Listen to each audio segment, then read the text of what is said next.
Que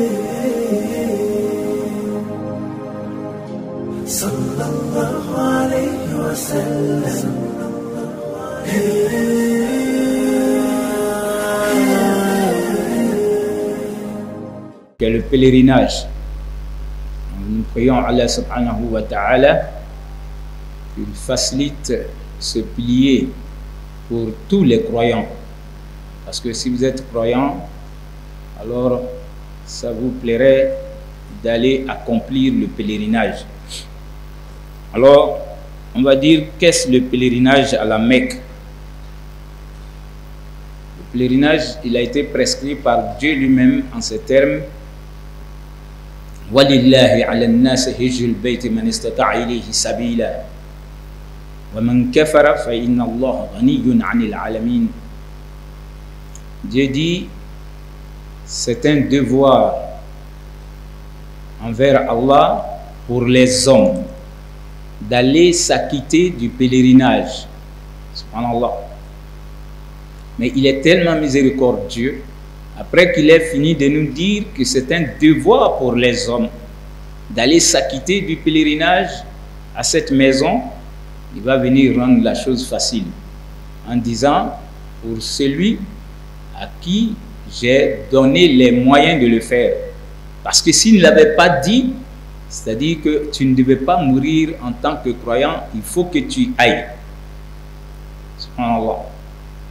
C'est pourquoi, si jamais tu as les moyens d'aller t'acquitter du pèlerinage, tu n'es pas parti, alors Dieu achève le verset en disant: وَمَنْ كَفَرَ فَإِنَّ اللَّهَ غَنِيٌّ عَنِ الْعَالَمِينَ.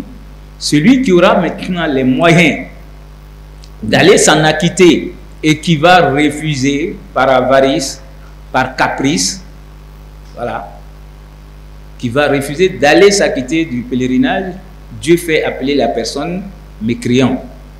Celui qui va être mécréant, sachez que moi, Dieu, je me passe de cette vie de dunya. C'est-à-dire tout ce qui est là-dedans est grand pour l'être humain, mais Dieu dit que lui, il se suffit. Donc il n'a pas besoin de ce monde-là. Il a créé pour nous éprouver simplement, afin qu'on se connaisse nous-mêmes, qui est bon, qui est mauvais. Lorsqu'on va vivre ensemble comme ça, et que le jour de la résurrection, ceux qui seront destinés au paradis, qu'Allah fasse que nous soyons de ceux-là, qui sachent qu'ils ont été éprouvés. Ils ont vécu avec des gens qui n'ont pas écouté Dieu, qui n'ont pas suivi ses messagers, qui ont refuté même ses messages. Ce sont ceux-là qui ont été injustes envers eux-mêmes, qui se sont retrouvés de l'autre côté. Sinon, Dieu qui nous connaît, qui nous a créés, il aurait pu mettre d'autres dans le paradis et d'autres en enfer, parce que c'est lui qui est le créateur. Mais nous-mêmes là, on allait, l'être humain, on allait commencer à juger, à dire: ah, vraiment Dieu, hein, ça c'est l'être humain. Donc il fallait qu'on vienne dans ce monde-là pour être éprouvé. Il a tellement pitié de l'être humain qu'il a prescrit c'est-à-dire des rites, des moyens de l'adorer, afin d'expier nos péchés pour ce qu'on va commettre comme péché majeur et mineur. Subhanallah. Donc le pèlerinage, c'est un moyen de dire à Dieu, pour l'être humain: Seigneur, me voici venu de loin avec mes péchés, je reconnais que je ne suis rien qu'un pécheur. C'est pourquoi nous sommes dans la période. On ne fait pas le pèlerinage avant la période prescrite. Donc la période, Allah le dit: Al-Hajj ash'urun ma'lumat, faman farada fihinna al-hajj fala rafatha wala fusuka wala jidala fil hajj wa ma taf'alu min khairin ya'lamuhu Allah.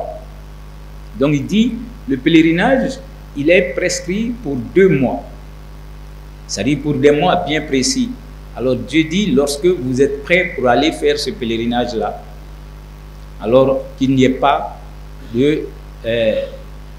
lorsque vous prenez votre étoffe de sacralisation, il n'y aura plus de rapport intime entre l'homme et sa femme. Alors on doit aussi s'éloigner des actes blâmables et s'éloigner des disputes, des palabres. Wallah, tout ça a son sens quand tu regardes dans le Coran. Quand Dieu parle, pour chaque mot, tu trouves que vraiment Allah subhanahu wa ta'ala, il est le créateur. Donc, il va nous dire que le pèlerinage, c'est des mois bien précis. Donc Shawwal, Zul Qa'da et Zul Hijja, ce sont ces mois-là qui sont les périodes du pèlerinage. C'est bon de les connaître. C'est pour vous dire que nous sommes déjà dans la période du pèlerinage, même qu'on ne soit pas encore sur place là-bas. Et l'hymne du pèlerinage, c'est la talbiya. C'est ce que vous venez de répéter de suite. Labbaik Allahumma labbaik, labbaik la sharika lak labbaik, innal hamda wan ni'mata lak wal mulk la sharika lak. Si tu es musulman, que tu n'es pas encore parti, tu dois tout faire pour mémoriser c'est-à-dire ce doigt ou la talbiya. Parce que le prophète va dire que Jibril lui est parvenu, Jibril est venu et lui a dit que Mohamed, il faut dire à ta communauté. Alors la talbiya, ça se fait au moment du pèlerinage. Et lorsque tu fais la talbiya, le prophète le dit, sallallahu alayhi wa sallam, tout ce qui se trouve à ta droite jusqu'à la fin de la terre et tout ce qui se trouve à ta gauche jusqu'à la fin de la terre, parmi les créatures de Dieu, comme les arbres, les montagnes, les fleuves, lorsque tu commences à faire la talbiya, ces créatures-là reprennent. Subhanallah. Les créatures de Dieu reprennent. C'est pour vous dire que Allah, il a tellement pitié de l'être humain. Nous, on prend du temps pour se reposer dans l'adoration de Dieu.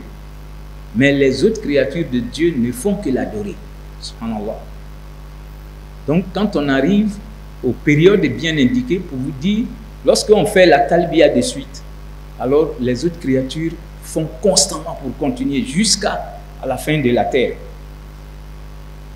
Mais nous, on va vite se lasser. Quand on a fait 2, 3 fois, on va se taire. C'est pourquoi Dieu nous dit Tusabbihu Allahu samawati sab'a wal ard wa man fihin wa in min shay'in illa yusabbih bihamdihi walakin la tafqahuna tasbihahum. Dieu dit les 7 cieux, les 7 terres et ce qu'ils contiennent ne font que adorer Allah subhanahu wa ta'ala. Ils font le tasbih. Ils sont en train de dire subhanallah, subhanallah. Mais Dieu, il précise, il dit c'est vous les humains qui ne savez pas comment ils le font. Subhanallah. C'est nous qui ne savons pas comment eux ils louent Dieu, mais eux ils ne font que louer Dieu. C'est la même chose pour les anges. De la manière que nous on respire, leur respiration, c'est de louer Dieu. Alors que nous, quand il est l'heure de la prière, après ça, on va dans nos occupations. Si même la prière on l'a bien fait, c'est dans 10 minutes. Après, on court derrière Dunya. Alors que les autres créatures d'Allah subhanahu wa ta'ala continuent de l'adorer. Donc, on revient pour dire quelles sont les conditions d'obligation et de validité du Hajj. Alhamdulillah, je sais que vous les avez pris, mais ça devient une révision. Donc, pour dire que pour que toi tu puisses prétendre à faire le pèlerinage, en premier lieu, il faut être musulman. Voilà. Ce n'est pas, c'est-à-dire, c'est pas du tourisme. Donc, pour aller au pèlerinage, d'abord, il faut être musulman. Ça, c'est la première condition. Deuxième condition, il faut jouir de ses facultés. Il faut être mentalement bien. Parce que pour adorer Allah subhanahu wa ta'ala, il faut savoir ce que tu vas poser comme acte. Alors, troisième, il faut être pubère. Donc, il faut faire attention à ce que je suis en train de dire. C'est de cela que va découler vos questions. Donc, il faut être pubère pour aller faire le pèlerinage. Alors, il faut être aussi libre. Il ne faut pas être un esclave. Parce que si tu es esclave, tu ne peux pas aller sans le consentement de ton maître. Peut-être qu'il a besoin de toi. Il ne peut pas te laisser partir et peut-être de là-bas même tu vas t'enfuir. Donc, on ne peut pas aller faire le pèlerinage si on n'est pas libre. Il faut aussi avoir les moyens financiers. Donc, pour aller faire le pèlerinage, tu dois avoir les moyens d'y aller. Dieu a rendu cela facile.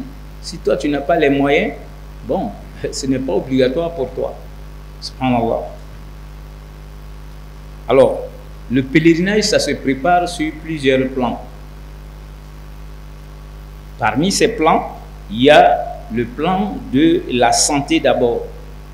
Il faut aller vérifier. Moi, j'ai les moyens, je vais y aller. Mais il faut que je regarde si moi-même je peux quitter mon pays pour aller. Est-ce que je ne connais pas ce pays-là là-bas, mais je vais être sûr que sur le plan de la santé, je peux aller sans aucun problème. Ou bien je dois savoir que je suis diabétique, ou je suis hypertendu, ou je suis. En tout cas, c'est bon de se préparer sur le plan de la santé. Alhamdulillah, c'est que ça se fait très bien chez nous ici. Alors, ça se prépare aussi sur le plan de la formation. C'est un acte d'adoration de Dieu. On ne peut pas y aller si on n'a pas pris des cours dessus.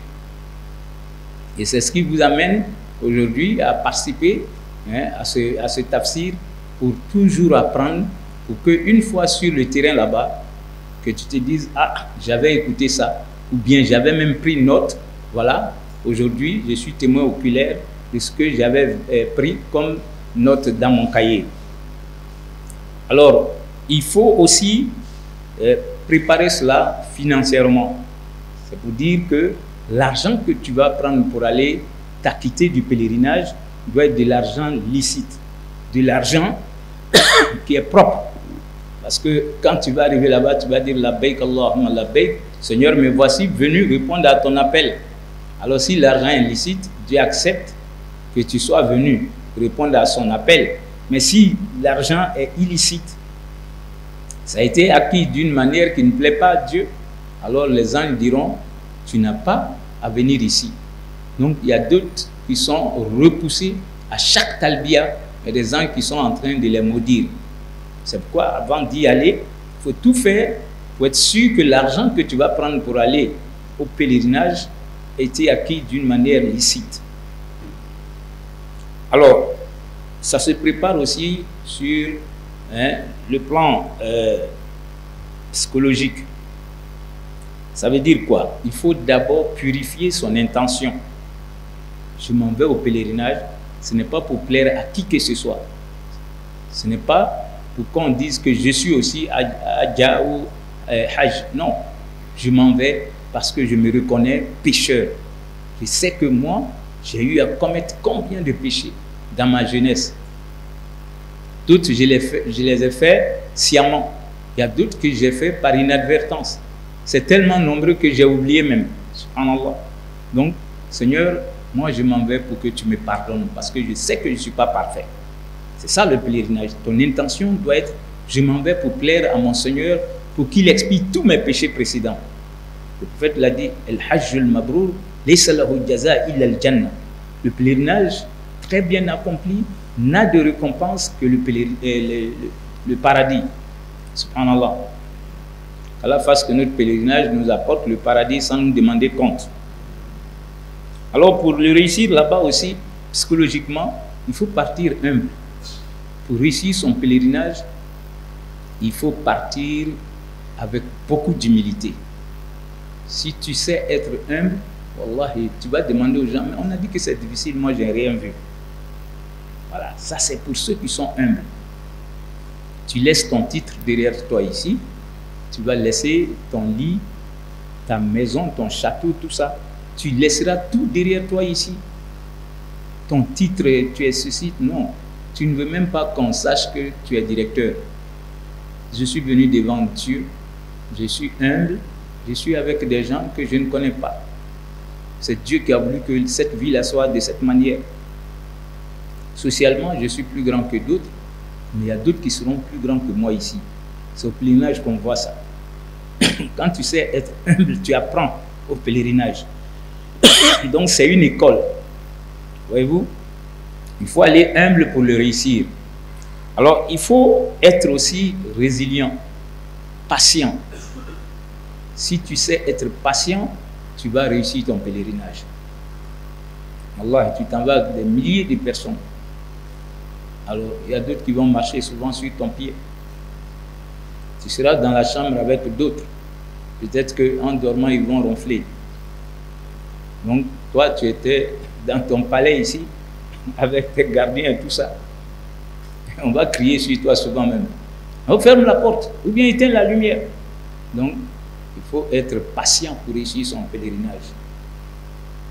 Allah, parce que tu t'en vas dans la ville de ceux qui ont été grands parmi les humains et qui ont été humbles vis-à-vis d'Allah subhanahu wa ta'ala. Comme Sayyidina Ibrahim, comme le prophète Mohammed sallallahu alayhi wa sallam. Wallahi, si vous voyez qu'il y a la ville de la Mecque, c'est la patience et l'endurance d'une femme qui a fait qu'on a eu cette ville-là. La patience, l'endurance, l'humilité d'une femme. C'est à partir de cela que Dieu a voulu qu'il y ait la Mecque. C'est pourquoi les femmes ne doivent pas se minimiser. Les femmes doivent être des personnes qui sont connectées à Dieu et humbles vis-à-vis de Dieu. Quand tu sais faire preuve d'humilité, preuve de beaucoup de patience, que ce soit dans ton foyer, que ce soit dans ta famille, Dieu t'honore en tant que femme. Parce que l'homme, quoi que soit sa grandeur, il vient d'une femme. C'est Dieu qui nous a créés à partir de la femme. C'est pourquoi la mère a plus de droits sur l'enfant que son père. Allah subhanahu wa ta'ala, il nous le dit, Wallahu akhrajakum min butuni ummahatikum la ta'lamuna shay'a. Subhanallah. Il dit, c'est lui, Dieu, qui vous a fait sortir des entrailles de vos mères. Vous venez ignorant, vous ne connaissez rien. Wa ja'ala lakum as-sam'a wal absara wal af'idata la'allakum tashkurun. Et c'est après tout ça aussi qui vous a donné l'ouïe, la vue et le cœur afin que vous soyez reconnaissants. Donc, on revient pour dire qu'il faut être vraiment patient pour réussir le pèlerinage.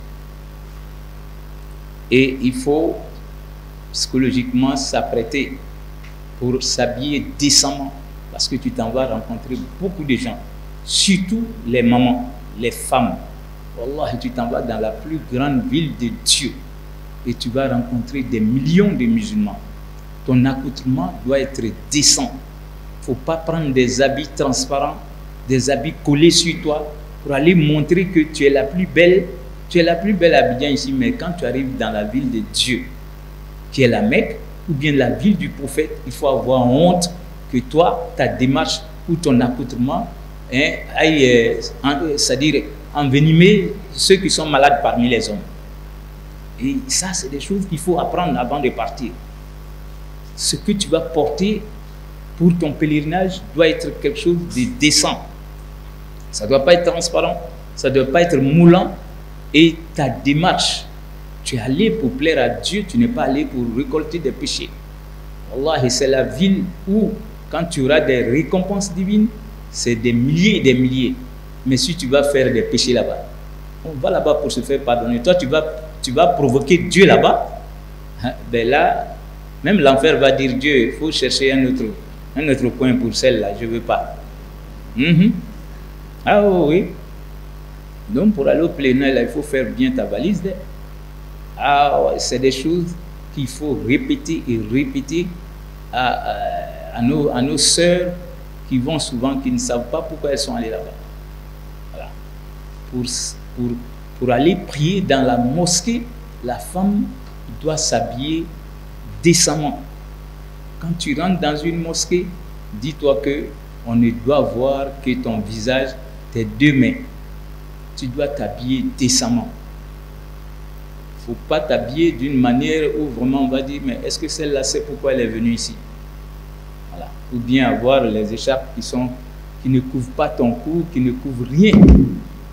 Allah. Il y a des femmes, souvent quand tu les vois, tu as honte par leur accoutrement.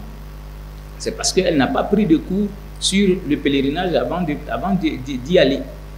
Donc, on insiste là-dessus pour que toi, tu partes dans la ville de Dieu et que tu reviens pardonner. Donc, qu'Allah le fasse pour nous. Maintenant, il faut savoir qu'il y a trois sortes de hajj. Le hajj, il y a trois sortes. Il y a ce qui est appelé l'ifrad. L'ifrad, c'est le hajj uniquement que vous allez accomplir. Voilà. Donc ça consiste à prendre son étoffe de sacralisation et aller pour le pèlerinage uniquement. Alors, deuxième catégorie de hajj, c'est ce qui est appelé el-qiran. Donc, el-qiran, Ça sera le pèlerinage couplé avec la Umrah. Mais on ne va pas enlever l'étoffe de sacralisation jusqu'à ce qu'on finisse avec le pèlerinage. Donc lui, il est plus contraignant. Parce que l'étoffe de sacralisation qui est appelée Ihram, lorsqu'on l'a pris, il y a les contraintes. Il y a les interdits qu'il ne faut pas faire. Sinon, tu es obligé de donner la fidya pour les interdits. Si tu as eu à commettre les interdits du ihram. Donc, porter l'ihram pour jusqu'à, c'est-à-dire 10 jours ou 20 jours d'affilée, c'est pas facile. Ben, d'autres l'ont fait. Donc, il y a maintenant ce qui est appelé Hajj Tamattu. Et c'est ce que nous, on a choisi en Côte d'Ivoire. Tamattu, qui va consister à prendre l'étoffe de sacralisation pour aller d'abord faire la Umrah. Et après la Umrah, on va enlever l'étoffe de sacralisation. Donc, on se désacralise pour attendre maintenant qu'on soit prêt pour aller pour le pèlerinage et on sera à la Mecque. On va maintenant porter l'étoffe de sacralisation pour le Hajj maintenant. Donc, c'est ce qui est appelé Tamattu. Alors,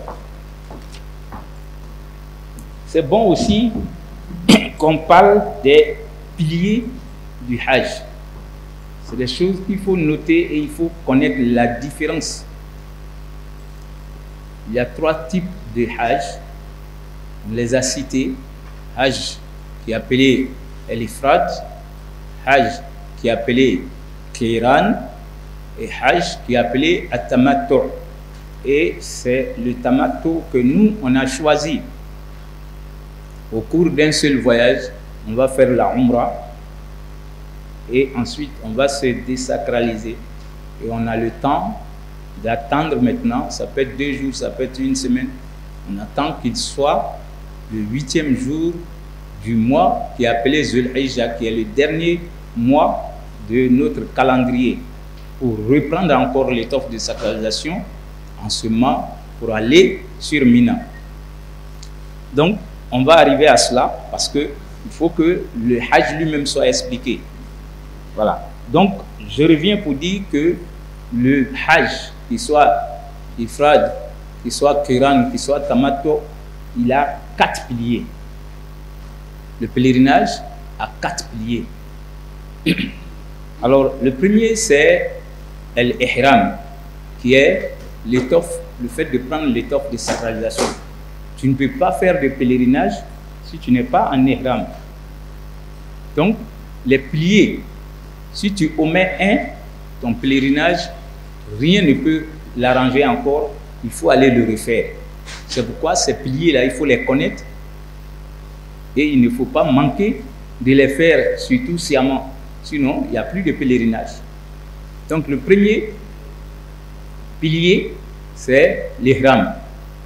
Ensuite, le deuxième pilier, c'est le fait d'assister à Arafat. Donc, la station d'Arafat. Le prophète va dire El-Hajj wa Arafat. Le pèlerinage lui-même, c'est le fait d'être à Arafat, assister à Arafat. Voilà. Il faut que tu assistes à Arafat. Même si tu es malade, si on peut te prendre pour venir le jour d'Arafat, sur la place d'Arafat, pour faire ne serait-ce que même 20-30 minutes, et puis te ramener à l'hôpital, en ce moment, on peut dire que tu as eu le pèlerinage. Mais si tu n'as pas pu venir sur la place d'Arafat, le 9e jour, au 10e jour, ça, il faut te dire que tu n'as pas eu le pèlerinage. Donc, la station d'Arafat est le deuxième. Maintenant, le troisième, c'est At-Tawaf al-Ifada. Lorsqu'on est à Arafat, quand on va quitter Arafat pour venir, ça sera expliqué, pour venir jusqu'à Mouna, de Mouna, on va quitter pour venir faire un tawaf. On appelle ce tawaf-là Tawaf al-Ifada. C'est le tawaf de déferlement, c'est-à-dire quitter Arafat pour venir sur Muzdalifa. De Muzdalifa, quand on va dormir là-bas, on va venir à Mouna. Et à Mouna, on va lapider le plus grand Satan. Il y a la stèle là-bas qui représente le plus grand Satan ce jour-là, qui sera lapidé. On doit se raser la tête. Les femmes vont couper un peu de leur chevelure. Et les hommes doivent se raser ou se coiffer, immoler leurs bêtes. Et si possible, ce même jour-là, venir à la Mecque pour un tawaf. C'est ce tawaf-là qui est appelé tawaf al-ifada. Donc, tawaf al-ifada, le tawaf de déferlement de Arafat pour venir sur la Mecque.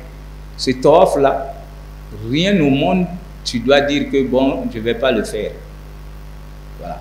Donc, tant que tu n'as pas fini avec ce tawaf-là et le sa'i, qui est le fait de courir entre Safa et Marwa, tant que tu n'as pas fait cela, tu ne peux pas avoir de rapport intime avec ton épouse. Donc, c'est très important de le savoir. Lorsque on quitte Muzdalifa pour venir à Mouna, qu'est-ce qu'on fait ce jour-là? On vient lapider le plus grand Satan.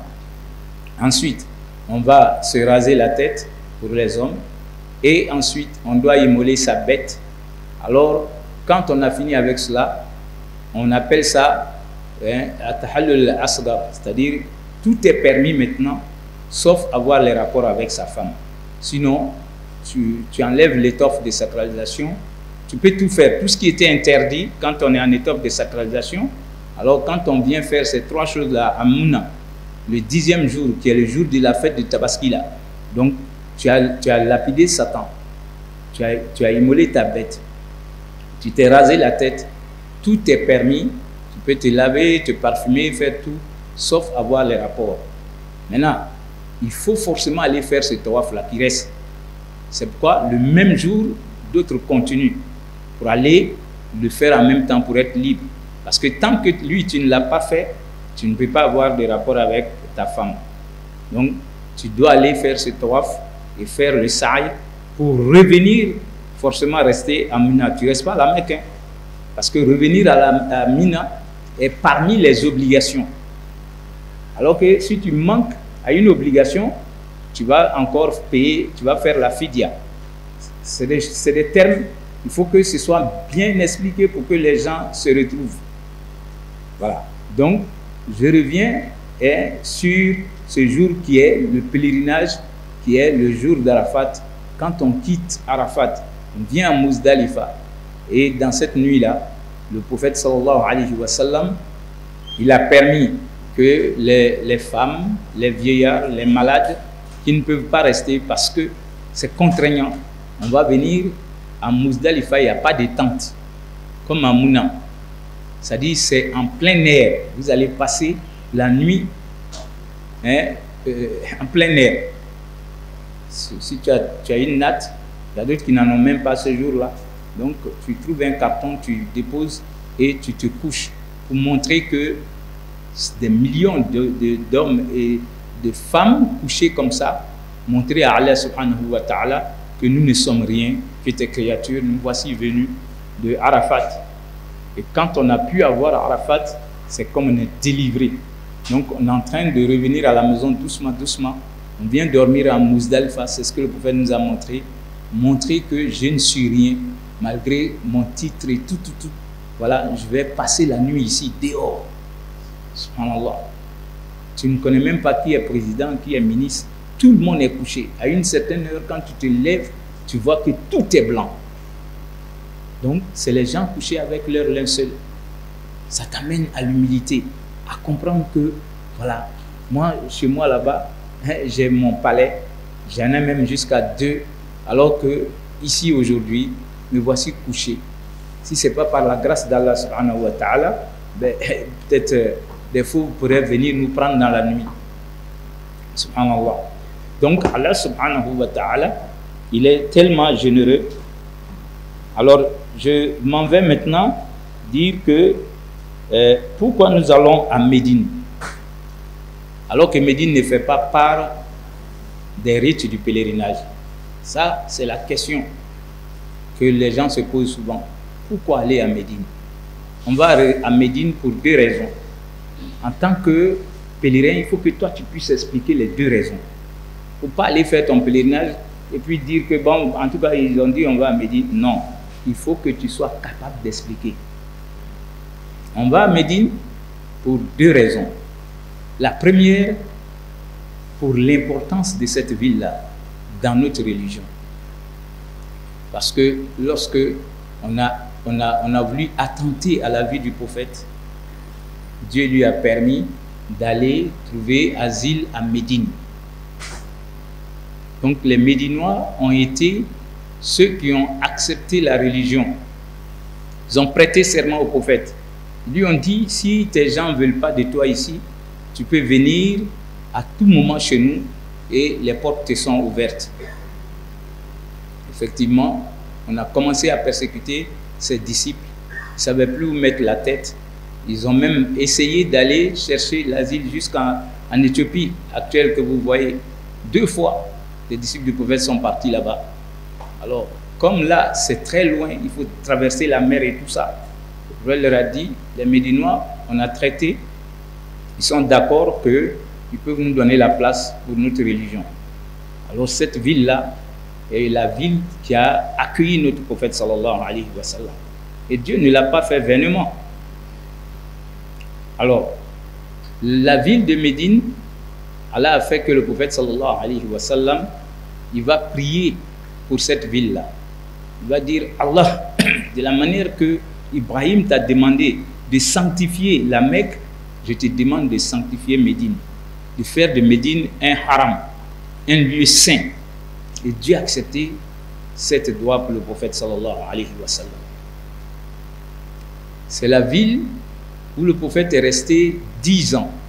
Il recevait le message d'Allah subhanahu wa ta'ala. Et donc, si tu t'en vas, tu trouves où Djibril venait chaque fois dans ces 10 ans. C'est où il y a la mosquée. Là. Subhanallah. Donc, c'est des lieux que le musulman peut aller voir. Alors, quand il était à la Mecque, on peut dire que, bon, avec le changement des choses, on ne peut plus être sûr si c'est ici, c'est ici. Mais Médine, c'est sûr. Quand tu es dans l'enceinte de cette mosquée, c'est là que Djibril descendait 10 ans à ce messager-là pour lui apporter cette religion. Donc c'est un lieu qui est plein de baraka. Et donc quand tu arrives à Médine, Allah subhanahu wa ta'ala, il a honoré le prophète. Il va faire que le prophète nous donne cette information. Il va dire, ma bayna minbari wa bayti rawdatun min riyadil jannah. Entre ma chair et ma maison, cet espace-là est un jardin du paradis. Comme on l'a chassé. Allah subhanahu wa ta'ala, pour l'honorer, il viendra faire dans sa mosquée, c'est-à-dire entre sa chair où il s'arrêtait pour faire le khutbah et sa maison. D'autres vont dire sa tombe. Non, ce n'était pas sa tombe. C'était sa maison. Voilà. Le prophète va dire, Dieu m'a honoré. Il a fait de ce lieu-là un jardin du paradis. Subhanallah. Et pour entrer au paradis, tout un chacun doit s'abreuver de la source du prophète.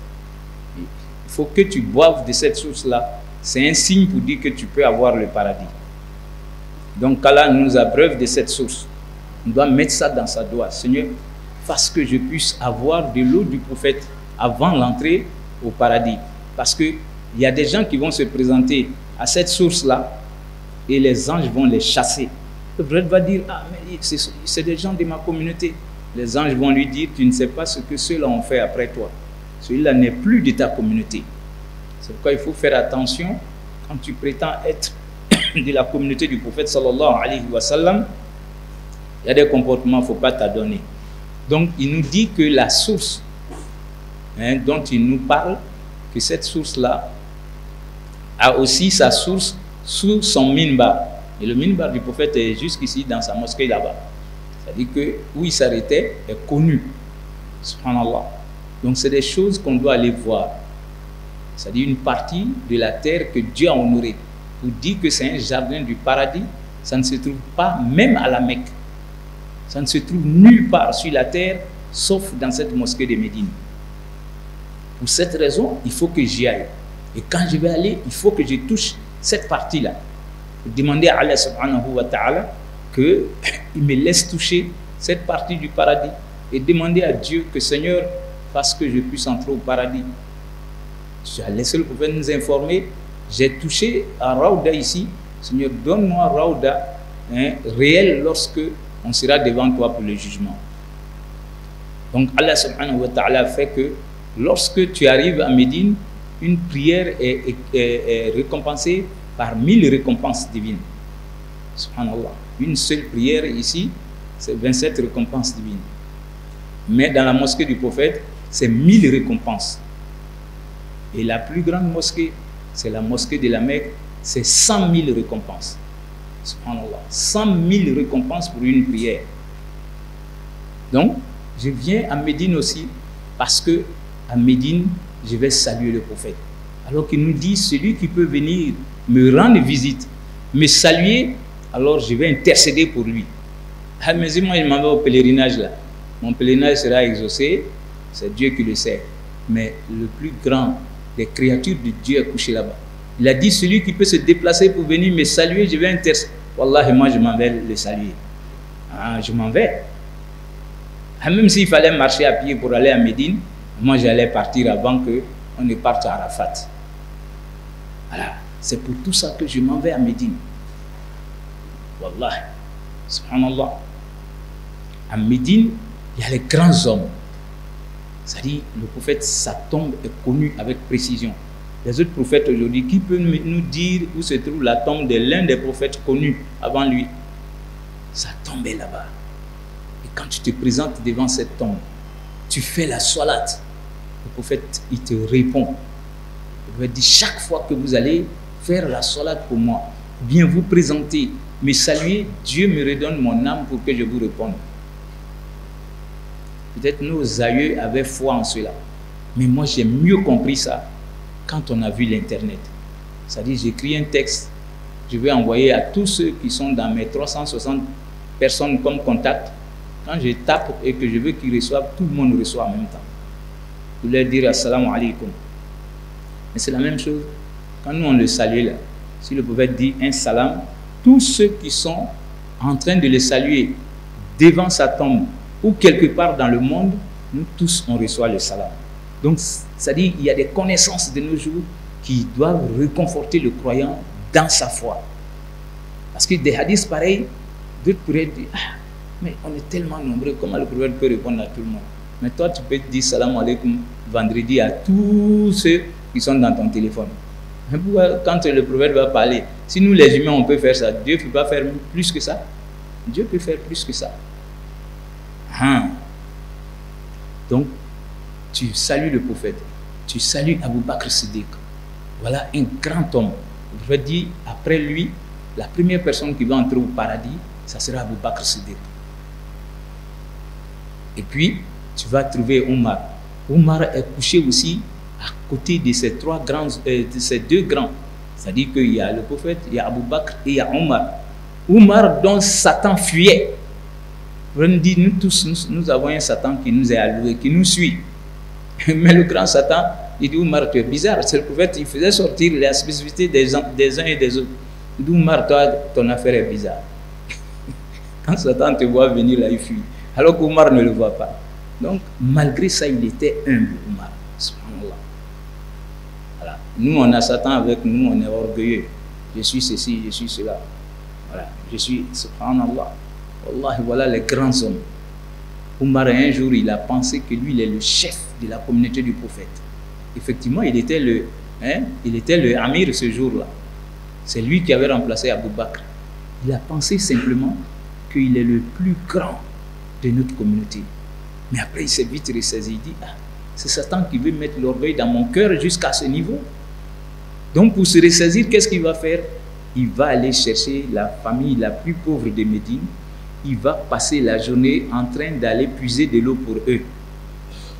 Comme les gens avaient peur de lui, il avait plus de 2 mètres au mar. Grand et fort. Ils l'ont laissé finir. C'est un chef. Lui, par là, c'est cadeau pour lui. Il faut l'attendre et puis après, tu lui poses la question. Et donc, Abdullah ibn Abbas va lui dire, mais le chef, aujourd'hui là, on t'a vu, tu es en train d'épuiser l'eau pour la famille qui n'est pas trop chose comme ça. Il dit oui, je l'ai fait exprès parce que Satan a mis dans mon cœur aujourd'hui que je suis le meilleur de notre communauté. Je suis le plus grand de notre communauté. Donc Satan veut s'amuser avec moi. Voilà. Il se rabaisse à ce niveau-là. Donc je vais aller travailler pour ceux que les gens considèrent comme les plus démunis de Médine, pour que moi-même je sois le plus petit aussi devant vous. Subhanallah. Wallah, il était tellement honnête que lui, il faisait sa sieste au marché à l'ombre de l'arbre. il y a quelqu'un qui était venu chercher le chef des musulmans. Il est venu de chez les Perses. Il dit, où est votre chef là, Omar? On dit, tu es au marché là, il y a quelqu'un qui dort sous l'arbre là-bas. Non, je parle de celui qui est le chef ici, qui remplace votre prophète. C'est lui qui est là en train de dormir. Le gars a été marqué. Il a attendu qu'il se réveille. Il dit, Wallahi, rien ne t'a fait dormir ici que ton équité. Parce que tu es équitable, tu n'as pas besoin de bodyguard, c'est-à-dire de garde de corps, tu n'as pas besoin d'épée, rien. Tu te couches ici pour dormir. Parce que si les chefs de notre temps la font ça, les gens vont l'immoler. Tellement on lui en veut, on va l'immoler. Donc lui, il dormait comme ça. Après, il se réveille, il s'en va. Pour vous dire combien de fois il était équitable. Tu vas voir que ce grand homme-là est couché là-bas. Tu vas aller à Bakia. Combien de disciples du prophète qui étaient des grands qui sont couchés à Bakia. Tu vas voir ce cimetière. Ça va t'amener à être humble. Tu vas voir la mosquée qui a été construite, la première mosquée que le prophète a eu à construire, qui est Kouba. Cette mosquée-là, Dieu parle d'elle dans le Coran. Et le prophète, pour l'honorer encore, Dieu va lui dire, il faut dire à tous ceux qui vont faire leur ablution chez eux à Médine, quelque part dans un quartier, et qui vont se déplacer pour aller faire 2 rakats seulement dans cette mosquée, je lui donne la récompense de quelqu'un qui est venu faire la Omra déjà. Subhanallah. Tout ça, c'est à Médine. Et quand tu vas aller voir Uhud, le prophète va nous dire, regardez cette montagne-là, Uhud. Elle nous aime et nous devons l'aimer.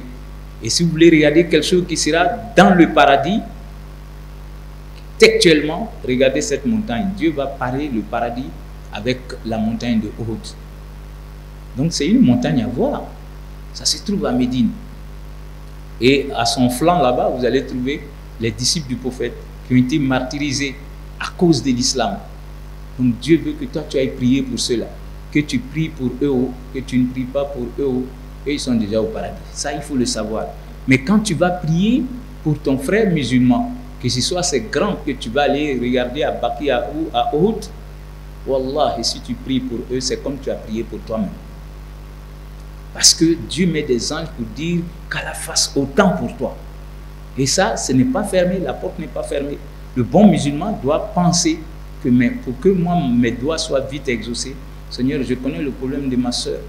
Elle m'a expliqué, elle est dans des difficultés dans son foyer, elle est dans des difficultés dans sa famille, dans son boulot. Seigneur, il faut lui donner la solution. Wallah, si tu sais le faire à l'insu de la personne, le prophète dit, tes doigts sont exaucés. Parce que Dieu va mettre des anges pour dire qu'Allah fasse autant pour toi. Ça, c'est le secret. Prier pour quelqu'un à son insu, c'est comme si tu es en train de prier pour toi-même. Il faut s'habituer à ça, chers frères et sœurs. Et c'est le pèlerinage qui le fait. Une fois tu es au pèlerinage, Wallah, même celui qui était ton ennemi, il faut lui pardonner ce qu'il veut là. Il faut dire, Seigneur, guide-nous tous.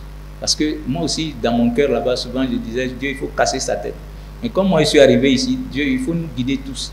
Il faut enlever la haine dans mon cœur. Il faut me pardonner mes péchés. Il faut pardonner les péchés de mes frères, de mes sœurs. Ceux qui m'ont dit que venus ici, il ne faut pas que je les oublie dans leurs doigts, dans mes doigts. Seigneur, dissipe leurs soucis, réalise leurs vœux.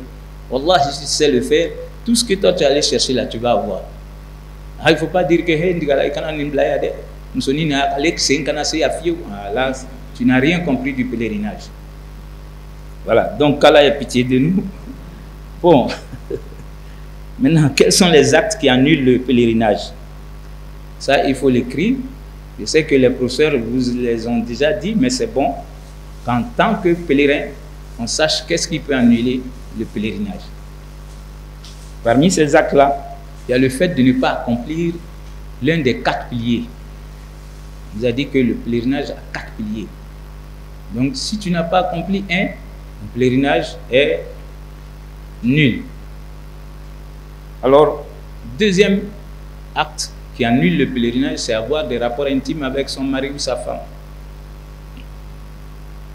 Surtout, c'est-à-dire quand on a pris l'étoffe de sacralisation. Voilà. Quand on parle comme ça, moi j'aime me limiter pour que les questions viennent de vous-même. Est-ce que ça veut dire que quand tu es parti avec ta femme là-bas, ou bien ton mari, jusqu'à ce qu'on retourne, est-ce qu'on ne peut pas avoir des rapports intimes? On peut en avoir, mais il faut savoir quand et comment.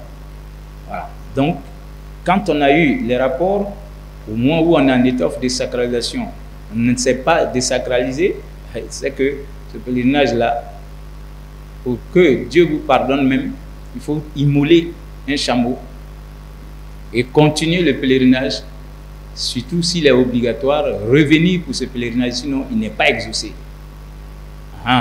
C'est bon de le savoir. Alors, ou bien renier sa foi. Tu es parti là-bas en tant que musulman. Toi, tu vas retrouver les autres là-bas pour dire, ah, bon, votre islam là, moi, je ne suis plus dedans. Subhanallah. Que tu le dises avec ta langue ou bien que ce se trouve dans ton cœur, ton pèlerinage est devenu capote. Ce n'est plus exaucé par Allah subhanahu wa ta'ala. Alors, que fait-on pour compenser un acte interdit ou ne pas accomplir une obligation du Hajj? Là, il y a 3 options.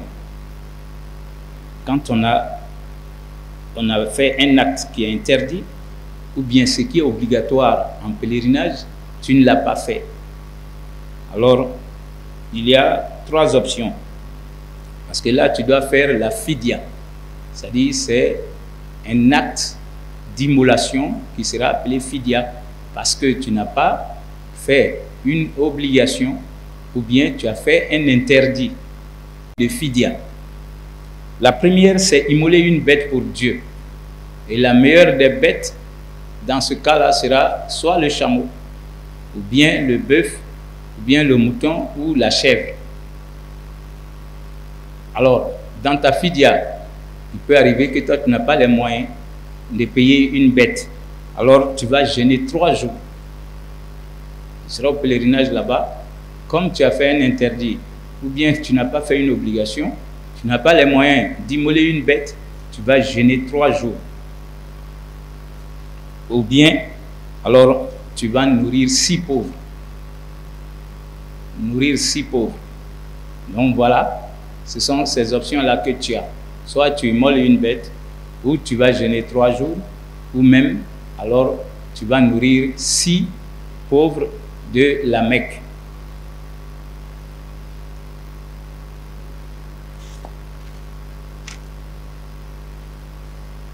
C'est bon aussi de savoir qu'il y a différents types d'offrandes. En tant que pèlerin, il faut savoir qu'il y a différents types d'offrandes à Dieu. Alors, la première, c'est ce qui est appelé el-udhiya. El-udhiya, c'est la bête qu'on va offrir à Allah subhanahu wa ta'ala le jour de la fête de Tabaski. Donc, la bête qui est offerte à Dieu, ce jour-là peut être appelée el-udhiya, surtout quand on n'est pas pèlerin. Donc, ceux qui sont restés ici, eux, ils vont faire la udhiya. Donc, nous qui restons, qui ne sommes pas partis, la bête qu'on va donner à Dieu pour s'approcher de lui, parce que c'est le prophète qui nous le dit, c'est pour nous remémorer de l'acte d'Ibrahim.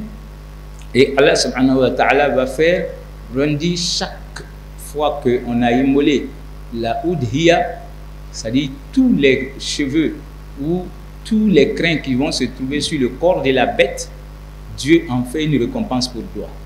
Donc, qui connaît le nombre de poils sur le corps d'un chameau ou d'un bœuf ou d'un mouton? C'est Dieu seul qui connaît. Donc, le nombre de poils qui est sur le corps devient la récompense pour toi. Et une fois que la première goutte de sang touche la terre, Dieu expie tous tes péchés. Subhanallah. Voyez-vous? Donc, al-udhiya, pour le pèlerin ou pour celui qui n'est pas au pèlerinage, on peut dire ça c'est une première offrande. La deuxième, c'est el-hadyu. Voilà. Donc, el-hadyu, c'est ce que le pèlerin qui va aller faire, c'est-à-dire soit le kiran ou bien le tamattu. Le kiran ou le tamattu. On a dit qu'il y a 3 sortes de pèlerinage. Le premier qui est ifrad, lui n'a pas à donner d'offrande. Mais les 2 autres, forcément, il faut donner une offrande. Et cette qualité d'offrande est appelée el-hadyu. El-hadyu, alors l'être humain peut être aussi toujours dans un cas où il n'a pas les moyens. Voilà.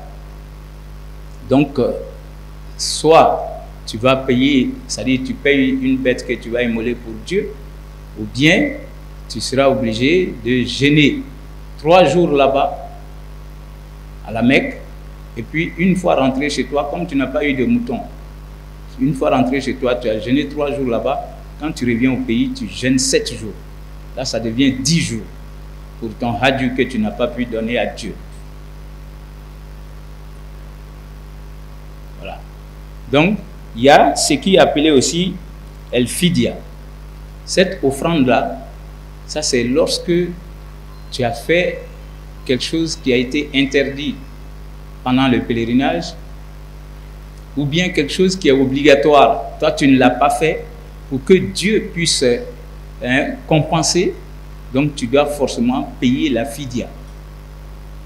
Voilà. Donc, comme on a dit, la fidya, soit tu immoles une bête, soit tu jeûnes 3 jours, ou bien tu nourris si nécessité. Alors, pour achever maintenant, c'est comme on va expliquer maintenant pourquoi, nous disons comment on fait le pèlerinage à partir du jour J pour achever. Voilà. Ce tafsir-là repose sur le point culminant maintenant. Alors, on va dire, lorsque vous allez quitter Médine, vous avez pris votre étoffe de sacralisation pour la Umrah, vous êtes venu à la Mecque, vous avez fait la Umrah, vous avez enlevé votre étoffe de sacralisation, vous vous habillez ordinairement pour attendre Zulhijja. Le 8e jour de Zulhijja, les gens sont à la Mecque, vous allez voir que la Mecque devient compacte, les gens viennent de partout, tout le monde se rassemble. Le 8e jour maintenant, on va prendre la grande ablution, on va faire sa grande ablution et on va prendre son étoffe de sacralisation dans son hôtel là-bas. On ne sort pas pour aller quelque part. Vous êtes à l'hôtel, vous vous apprêtez en faisant la grande ablution et vous prenez votre étoffe de sacralisation et vous allez dire maintenant Labbaik Allahumma hajjan. Seigneur, je vais pour le pèlerinage maintenant. Donc ce jour-là, qui est le 8e jour, il faut écrire 8e jour du 12e mois, qui est appelé Zulhijja. On va quitter la Mecque en étoffe de sacralisation, en train de faire la talbiya, et tout le monde va se retrouver en Mina. Donc si toi tu es venu pour le pèlerinage, tu ne restes pas à la Mecque. Tu dois forcément imiter le prophète maintenant. Khuzu anni manasikakum, il dit, prenez, suivez ce que moi je vais vous indiquer par rapport au pèlerinage. Le 8e jour, tout le monde doit quitter, ceux qui vont faire le pèlerinage pour venir à Mina. Et donc, on sera à Mina, on va faire la prière des Zohr à 2 rakats. On fait l'appel, le rappel, on prie Zohr à 2 rakats. Et on reste là-bas en train de faire les invocations. Et quand ce sera Asr, ça sera la même manière. Parce qu'on est des voyageurs, c'est pourquoi ça devient 2 rakats. Sinon, Zohr à Asr, c'est 4 rakats. Mais comme on s'est déplacé, alors on va prier Zohr 2 rakats. On va attendre encore quand il sera Asr. On va faire la même chose, 2 rakats. Et au Maghrib, ça ne change pas. On va prier 3 rakats. Isha, 2 rakats. Et on va passer la nuit là-bas, en étoffe de sacralisation, hommes et femmes. Le lendemain, qui est le 9e jour, on est en train d'aller au pèlerinage comme ça, hein? Le lendemain, qui est le 9e jour, c'est ce jour-là qui est le jour d'Arafat. Et vous allez voir que même, de peur qu'on soit en retard, dans la nuit déjà même, hein, il y a des organisateurs qui font sortir les pèlerins. Sinon, c'est mieux de les laisser se reposer jusqu'à l'aube. Mais ils peuvent envoyer les cars à partir de 2h, 3h de la nuit, pourvu qu'on soit vraiment à l'heure là-bas. Donc, le 9e jour, c'est le jour d'Arafat. Donc, tout le monde doit déferler, quitter Mina pour venir sur la place d'Arafat. Et quand on arrive à Arafat, ça sera soit à 5h, 6h du matin, on va rester jusqu'à ce qu'on atteigne 14h, 14h30. Et on va faire l'appel à la prière. Après l'appel à la prière, on va cumuler les deux prières, la prière de Zohr et la prière de Asr, parce qu'on est toujours voyageurs. Donc l'imam va vous faire prier pour Zohr d'abord à 2 rakats. Après ces 2 rakats, on va faire le rappel encore. On ne fait plus de nouveau appel, le rappel, Iqam. Et on prie en même temps Asr à 2 rakats. C'est après ça que l'imam va faire un sermon dans la mosquée qui se trouve là-bas sur place à Arafat. Ceux qui ont pu aller là-bas, alhamdulillah, on n'est pas obligé d'y aller. On peut faire ça sous notre tente pour ne pas que les gens se perdent et qu'ils soient exposés au soleil. Donc, quand on a fini avec cette prière et que on a eu des prêches, on va vous dire maintenant que vraiment le terrain est entre vous et Dieu. Exposez tout à Dieu. Ce que tu es venu chercher ici, là, Dieu te dit, il faut parler. Il n'y a plus d'écran entre nous. Subhanallah. Donc, tu vas commencer à dire, Seigneur, je suis venu pour ce. C'est toi qui dis maintenant à Dieu dans la langue que tu maîtrises mieux. Il n'y a pas de doigt pour dire que si tu n'as pas pu dire dans ça, non, il n'y a pas de langue chez Dieu. Mais le jour d'Arafat, La ilaha illallah, wahdahu la sharika lah, lahul mulk wa lahul hamd, yuhyi wa yumit wa huwa ala kulli shay'in qadir. Ça, c'est une version. Même si tu n'as pas ajouté yuhyi wa yumit, La ilaha illallah, wahdahu la sharika lah, lahul mulk wa lahul hamd wa huwa ala kulli shay'in qadir. Je vais dire, moi et tous ceux qui m'ont précédé, Dieu nous a dit que le jour d'Arafat, ça c'est le zikr du jour d'Arafat. Vous dit qu'on a les grands zikrs. On ne veut pas se les approprier. On veut que le cheikh sorte des zikrs souvent qu'on ne peut pas réciter. Et on pense que c'est ça qui va faire qu'on aura l'amitié de Dieu. Voilà un zikr que nous avons. Combien de fois nous on néglige ça? Alors que quand c'est dit une seule fois, ça expie tous les péchés. Vous pouvez dire, quand tu dis une fois, c'est comme tu as délivré 10 personnes de l'esclavage. Si tu dis 10 fois, c'est comme tu as délivré 100 personnes de l'esclavage. Alors que si tu délivres une seule personne de l'esclavage, Dieu délivre ton corps de l'enfer. Une seule personne. Donc le prophète, c'est pourquoi après la prière de l'aube et la prière de Maghrib, il aimait réciter ça jusqu'à 10 fois. Et il faut s'habituer à ça, même avant le pèlerinage. Après la prière de l'aube, après la prière de Maghrib, il faut que tu puisses dire ça jusqu'à 10 fois. La ilaha illallah wahdahu la sharika lah, lahul mulku wa lahul hamdu wa huwa ala kulli shay'in qadir. Il dit, si tu as pu répéter cela 100 fois, le jour que tu as fait ça, personne ne peut avoir de récompense comme toi, sauf celui qui aura fait plus que toi. Donc si toi tu as fait 100 fois, ce jour-là, personne ne peut te dépasser en récompense, sauf celui qui a fait 110 ou 200. Subhanallah. Mais pourquoi ne pas prendre ce zikr-là? On sent, ouais, je suis derrière le cheikh qui dit qu'il va me donner un zikr. Ouais, je n'ai pas dit de ne pas respecter le cheikh. Mais wallahi, tout ce que le prophète te donne est meilleur que tout. Tout. Voilà. Et celui qui va te donner pour le prophète, toi, tu dis tu ne veux pas ces zikrs-là. Tu veux les zikrs cachés. Ils vont venir te donner un zikr. Un grand génie va sortir, te gifler là-bas. Ah oui, puisque tu les as appelés. Tu es sous ta couverture. Oui, moi je ne t'ai pas appelé. Tu m'as appelé. Voilà. On ne fait pas les zikrs comme ça. Si tu ne sais pas la provenance d'un zikr, toi tu es déçu à cause de l'argent, à cause de la réputation, parce que tu veux être directeur, tu veux être ministre.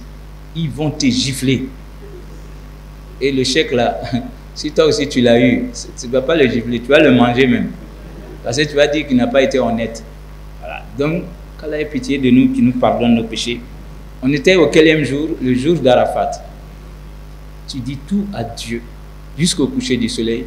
Après maintenant, tu vas quitter au coucher du soleil pour venir à Muzdalifa. Et là-bas, le prophète a eu pitié des femmes, des vieilles personnes, des malades. Il dit que ceux-là peuvent passer après minuit, peuvent venir à Mouna, parce que là-bas au moins il y a des tentes. Mais à Muzdalifa, Wallahi, moi j'aime l'humilité aussi, je préfère me coucher là-bas comme le prophète Mohammed sallallahu alayhi wa sallam. Il a passé la nuit à la belle étoile. Et j'ai dit que c'est bon de se réveiller souvent et regarder comment les gens sont couchés.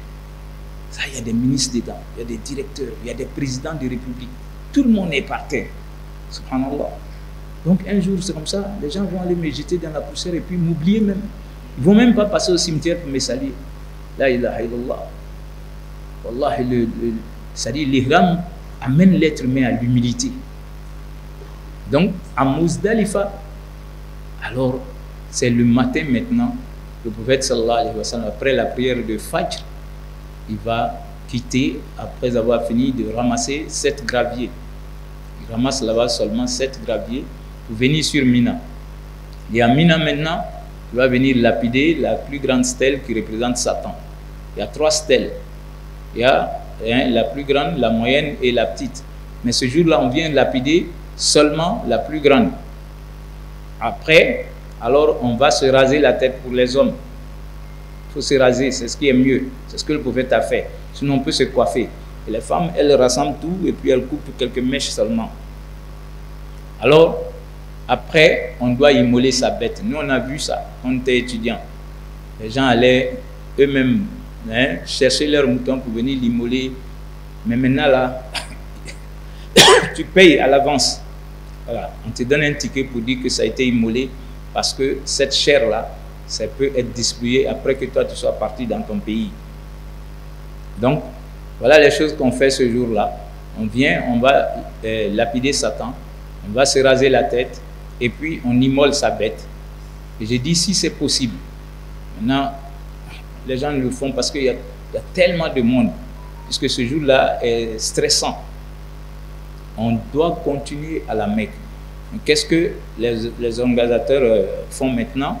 Ils vous disent, reposez-vous, parce que dormir à Muzdalifa et tout ça, venir, vous êtes fatigué. On va faire les 2 jours de Mina d'abord, et quand on va arriver à la Mecque, on va aller maintenant faire ce tawaf-là. Donc il faut suivre les encadreurs. C'est eux qui connaissent comment ils peuvent vous mettre à l'aise. Voilà. Donc, ce jour-là, qui est le 10e jour, qui est le jour de la fête de Tabaski, pour nous qui n'étions pas là-bas, ce jour, alors tu restes à Mina. Tu ne dis pas, non, moi je m'en vais à la Mecque, comme d'autres le font. Tu vas chercher quoi à la Mecque? Si tu ne vas pas pour Tawaf l'Ifada, tu restes à Mina. Parce que rester à Mina est parmi les obligations. Si tu ne le fais pas, tu dois payer une fidia pour ça. Donc, pour ne pas entrer dans la fidia, tu restes. Voilà. Donc, ce jour-là, j'ai dit, on doit aller faire le Tawaf l'Ifada et le Sa'i pour revenir rester à Mina. Donc, c'est 2 jours après maintenant, c'est-à-dire le 11e et le 12e, si tu veux, tu quittes Mina pour venir maintenant à la Mecque. Alors, si toi, tu avais fait ton Tawaf l'Ifada, alhamdulillah, tu es venu à la Mecque, tu attends maintenant de quitter parce que tu as déjà fait le Tawaf l'Ifada et le Sa'i. Tu attends maintenant le jour où on va te dire vous partez pour votre pays. Alors pour partir maintenant pour son pays, il faut forcément faire le Tawaf d'au revoir. Tawaf al-Wada. On ne quitte pas la Mecque sans le faire. Quand on dit vous allez partir dans le car à 20h ou à 10h, alors tu prends 1 heure d'avance, tu vas faire ce Tawaf pour dire au revoir à la maison de Dieu. Et une fois tu es venu, alors c'est pour partir de la Mecque. D'autres font cette erreur-là en quittant la mosquée, disent que non, si tu donnes dos à la mosquée, si tu donnes dos à la Kaaba, tu ne vas plus venir là-bas. Ça, c'est pas vrai. Donc, eux, ils font comment? Ils s'en vont de dos en regardant la Kaaba. Tu as enlevé ça où? Ah, on t'a montré ça où? Que non, pas pour là, c'est faux.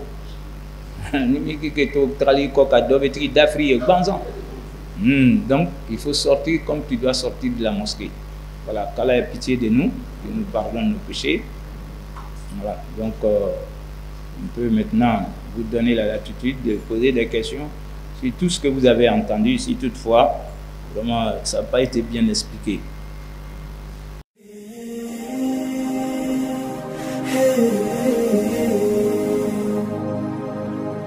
Sallallahu alayhi wa sallam.